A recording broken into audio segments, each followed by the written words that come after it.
Here are today's top news stories and why they matter. Somalia has banned entry to Taiwan passport holders in a move Taiwan claimed was due to pressure from China to curb travel by Taiwanese people to the region. What is sparking this? Taiwan, a self-ruled island claimed by China, is forging closer ties with the breakaway African region called Somaliland, which declared independence from Somalia in 1991. Taiwan and Somaliland swapped de facto embassies in 2020 and have found common ground as thriving democracies that remain mostly unrecognized by the wider world. A statement from Taiwan's foreign ministry said that Somalia's Civil Aviation Authority had told airlines that Taiwanese passports will no longer be valid for entry into the transit through the Federal Republic of Somalia from April 30th. Taiwan, under its official name, the Republic of China, lost its UN seat to China in 1971, a year before it was evicted from the World Health Organization. China insists Taiwan is part of its territory and has threatened to use force to bring the island under its control. A national conference of political actors in Mali has recommended that junta leader Assimi Goita is named president with a 5-year mandate. Following a dialogue held in the capital Bamako, the conference also recommended that all political parties be dissolved and the conditions for the creation of new parties be tightened. Why does this story matter?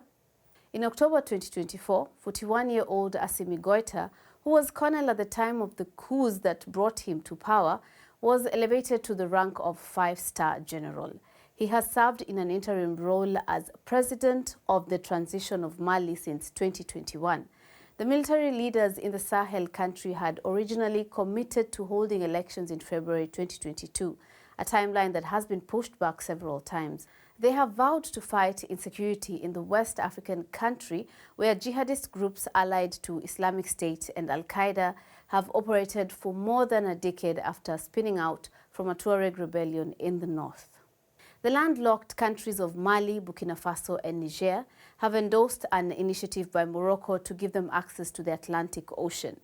According to a ministry statement, the foreign ministers of the three nations shared their countries' positions during a meeting with King Mohammed VI in Morocco's capital, Rabat. Why does this matter? Mali, Burkina Faso and Niger announced last year that they were leaving the regional bloc ECOWAS. They then created their own security partnership, known as the Alliance of Sahel States, severed military ties with long-standing Western partners such as US and France, and turned to Russia for military support. In December 2023, Morocco announced a trade initiative to facilitate Mali, Burkina Faso and Niger's access to the Atlantic Ocean using Moroccan ports after ECOWAS imposed trade restrictions on the three junta-led countries. And Pakistan's information minister has warned that India may be about to launch military action against his country after an attack last week in the disputed Kashmir region. A group of gunmen had killed 26 tourists, most of them Hindus. India has accused Pakistan of backing the attack, but Pakistan denies involvement, saying it condemns terrorism and will respond assuredly and decisively to any Indian military action. The incident has reignited decades-old hostilities between the neighbors with their armies, exchanging fire several times in recent days.